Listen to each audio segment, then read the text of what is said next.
अस्सलाम वालेकुम viewers, welcome back to my channel Mary food. कैसे हैं आप सब। आज हम अपने किचन में सीखने वाले हैं कि गार्लिक और जिंजर हम कैसे सेव कर सकते हैं ज़्यादा टाइम के लिए। इससे हमारे टाइम की बचत भी हो जाती है, किचन का काम भी फटाफट से ख़त्म हो जाता है। ठीक है, तो चलें जी देखते हैं कि ऐसा कौन सा तरीका है।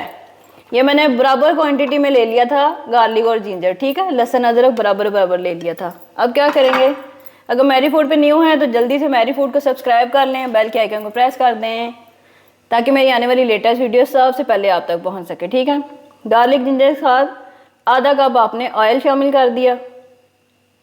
ठीक है, चलें हो गया। अब इसको ब्लेंड कर लेते हैं अच्छे से।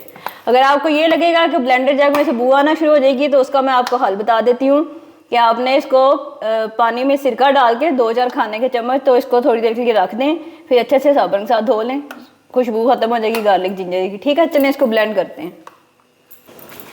ये देखिए व्यूअर्स, फटाफट से हमारा गार्लिक जिंजर पेस्ट बन के तैयार हो चुका है। आपने इसको एयर टाइट कंटेनर में डाल के तो फिर इसको फ्रिज में रख देना। ठीक है, ऊपर टैग लगा दीजिएगा गार्लिक जिंजर पेस्ट, ये ना कोई मिल्क शेक समझ के इसको पी ले।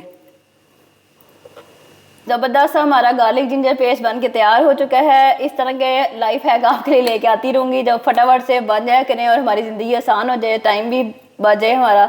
तो चलें जी, वीडियो पसंद आए तो लाइक एंड शेयर ज़रूर कीजिएगा। अपना बहुत सारा ख्याल रखें, मैरी फूड का सब्सक्राइब कर लें। अल्लाह हाफिज़।